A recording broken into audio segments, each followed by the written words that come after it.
पूरे middle east का, सिर्फ ईरान का नहीं, पूरे मिडिल ईस्ट का सबसे ऊंचा पुल ईरान ने बनाया हुआ था, जो कि तेहरान को कराच से जोड़ता था, दो शहरों को जोड़ता था। अमेरिका और इजराइल ने, तस्वीर आपके सामने, अमेरिका इजराइल ने उस पुल को ही तोड़ दिया है। जी हां, उस पुल को तबाह कर दिया है। इस हमले में, अमेरिका इजराइल के इस आतंकी हमले में कई ईरानी सिविलियंस घायल हैं। क्या आपको पता था कि ईरान इतना एडवांस है, जिसका जिक्र हमेशा तबाही के लिए किया जाता था कि ईरान बर्बाद है, ईरान गरीब है, ईरान फटीचर है, ईरान कुछ नहीं कर सकता है, ईरान बहुत पिछड़ा है। मिडिल ईस्ट का सबसे ऊंचा पुल बना रखा था, उसको अमेरिका इजराइल ने तोड़ दिया है। IRGC के ग्राउंड फोर्स के सीनियर जनरल को भी इजराइल ने असैसिनेट कर दिया है, कत्ल कर दिया है, और ईरान ने उनकी शहादत को ऐलान करके बताया। इसके अलावा आपकी स्क्रीन पर वो ईरान के शहीद, वो ईरान के फौजी जिन्होंने अपने मुल्क को बचाने के लिए शैतान के आगे घुटने न टेक कर खुद को कुर्बान कर दिया। ईरान ने इनकी तमाम, जो भी उनके मारे गए शहीद हैं, जो लोग ईरान के लिए लड़ते हुए मारे गए हैं, उनको कंफर्म किया है। और इन तमाम चीज़ों के बावजूद ईरान अभी भी कुर्बानी देने को राजी है, लेकिन झुकना मंजूर नहीं है। यूरोपीय यूनियन के एक्सपर्ट और नेताओं ने चीन के विदेश मंत्री से फोन पर बात की और कहा चीन से कि हमारे लिए सबसे ज्यादा प्रायोरिटी है स्ट्रेट ऑफ हॉर्मूज को खुलवाना, इससे ज्यादा हमारे लिए कुछ जरूरी नहीं है। वहीं ईरान की इंटरनल सिक्योरिटी ने 5 लोगों को गिरफ्तार किया है जो दुश्मन के लिए काम कर रहे थे, जासूसी कर रहे थे। ईरान के पार्लियामेंट स्पीकर ने किया है ऐलान और शेयर कर दिया है डॉक्यूमेंट कि 7 मिलियन ईरान के लोग, 70 लाख ईरानियों ने साइन कर दिया है फौज में भर्ती होने के लिए। 70 लाख ईरान की आवाम फौज में भर्ती हो चुकी है और अपने मुल्क को बचाने के लिए, मुल्क के लिए लड़ने के लिए तैयार हो गई है। ईरान जो कर रहा है खुले में कर रहा है। आपके सामने ये मंजर है। ईरान ने ये वीडियो जारी किया है। ईरान की IRGC ने ये हमला जॉर्डन पर किया था। जॉर्डन जहां कह रहा है कि हमने मिसाइल रोकी, ये रोका, वो रोका। कल मैंने आपको दिखाया कि नहीं रोक पा रहा है। ये वही हमले का वीडियो है जो ड्रोन कई जगह पर जाकर गिरा है। मेरे दोस्तों, कई देशों के बाद अब ऑस्ट्रिया भी आ गया है सामने। ऑस्ट्रिया ने भी अमेरिका के फाइटर जेट, अमेरिका के, इजराइल के तमाम मिलिट्री एयरक्राफ्ट को एयर स्पेस देने से मना कर दिया है।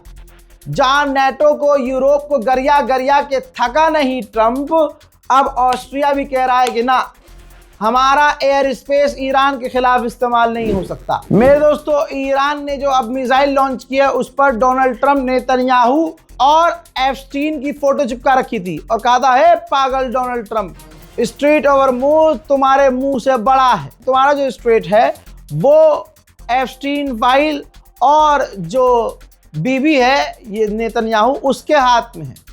हजरात, इस तरह से कौन किसकी धज्जियां उड़ाता भाई? ऐसे कौन खेलता है जैसे ईरान खेल रहा है? और फिर उसके बाद ये मिसाइल दाग दी गई। वहीं ईरान ने फिर से सबूत दिया है वीडियो जारी करके कि हमने एक और अमेरिकी MQ-9 रीपर मार गिराया है। देखिए,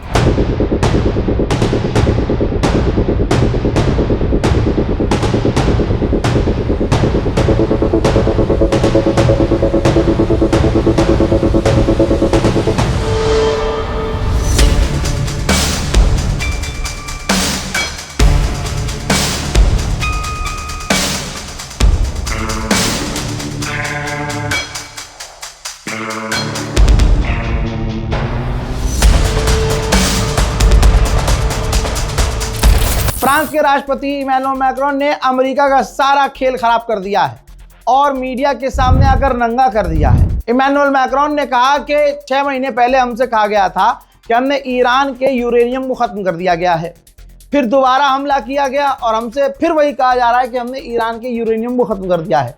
क्या बनता है इस तुक का? क्या सच है, क्या झूठ, किसी को नहीं पता। और ईरान के यूरेनियम को या उसकी न्यूक्लियर फैसिलिटी मिलिट्री हमला करके, फौज से हमला करके, ताकत के जरिए खत्म नहीं किया जा सकता। ईरान में जनाजे पर जनाजे उठ रहे हैं, लोग लगातार शहीद हो रहे हैं। उनके जनाजे का मंजर सामने आया है। किसी के दिल में खौफ नहीं, किसी के आंखों में डर नहीं। दिन के उजाले में जनाजे निकल रहे हैं, लाखों लोग शामिल हो रहे हैं। अमेरिका, इजराइल यही तस्वीरें तो देखकर बोलते हैं कि एआई है, लेकिन अब बेचारे एआई भी नहीं बोल पा रहे हैं, क्योंकि जब भी मुंह खोल रहे हैं झूठा साबित हो रहे हैं। ईरान की आवाम नहीं डर रही है, बल्कि यही लोग अब अपने मुल्क की बका के लिए सेना में शामिल हो चुके हैं, अपने प्यारों को खो चुके हैं और उनको दफनाया जा रहा है। उधर ईरान ने 90 बार, अब जो 19th बार जो हमला किया है, 90 बार, तस्वीर देखिए, ईरान ने यही तस्वीर जारी की है, 19th अटैक का वीडियो जारी किया है। सोचिए, 90 बार ईरान ने दुश्मन पर हमला किया है और एक बार में ईरान दर्जनों ड्रोन और मिसाइल दागता है। और ये 90 टाइम वाला हमला था, जब 90 बार हमला कर रहा था ईरान, जहां अमेरिका, इजराइल पिछले कई दिनों से कह रहे हैं, हफ्तों से कह रहे हैं कि ईरान की मिलिट्री कैपेबिलिटी हमने ख़त्म कर दी है। गुलाबी सुअर ने सुबह कहा था कि अब ईरान से हमने खौफ ख़त्म कर दिया है, ईरान का डर ही नहीं है, वो मिसाइल लॉन्च नहीं कर सकता, नेवी नहीं है, फौज नहीं है। तो फिर यह अंधभक्तों के पिछवाड़े से निकल रही है क्या मिसाइलें? द वॉशिंगटन टाइम्स अमेरिका का एक बड़ा अखबार है, उसने कार्टून छापा और लिखा है कि ईरान की जंग ने साबित कर दिया कि ग्लोबल इकोनॉमी कितनी खतरे में है, और बल्कि ग्लोबल इकोनॉमी किस तरह से ईरान के कब्जे में है। यूके बात कर रहा है, तैयारी कर रहा है 30 देशों को जोड़ा जाए और स्ट्रेट ऑफ हॉर्मुज खुलवाने के लिए बातचीत की जाए। इस बारे में जैसे ही मोदी सरकार को पता चला, तो मोदी सरकार ने कांटेक्ट किया है कि भाई इस 30 देशों में हम भी 31वें होंगे और हम भी स्ट्रेट ऑफ हॉर्मुज खुलवाने के लिए बातचीत करना चाहेंगे। मैं ईरान से गुजारिश करूंगा कि मोदी सरकार पर ध्यान दें। तेल लेने के लिए तो ये मुंह बंद करके बैठे हैं, खामनाई की शहादत पर ये खुश थे, चुप थे, और हिंदुओं को खुश करने के लिए खामोश बैठे थे। अब मुसलमानों के नाम पर आपसे भीख मिल रही है इनको, फिलहाल ये चुप हैं, अंदर से ये आपको खुद चोट पहुंचाना चाहते हैं। तो मोदी सरकार जो भी एक्टिविटी कर रही है, मेहरबानी करके ईरान इसको भी ध्यान दे। फिर से बता रहा हूं, ईरान की 2 सबसे बड़ी स्टील प्लांट पर इजराइल ने जो हमला किया था, वो पूरी फैक्ट्री अब बंद हो चुकी है, काम काज बंद है। मेरे दोस्तों, ये जंग तो रुकने का नाम नहीं ले रही है। डोनाल्ड ट्रंप ने भले ही सुबह आकर बड़ी बड़ी बातें की, लेकिन सॉल्यूशन कुछ नहीं निकला और ईरान और इजराइल अमेरिका का कॉन्फ्लिक्ट आगे बढ़ता हुआ नजर आ रहा है। इस रिपोर्ट पर अपनी राय जरूर लिखिएगा, शेयर कीजिए। जय हिंद।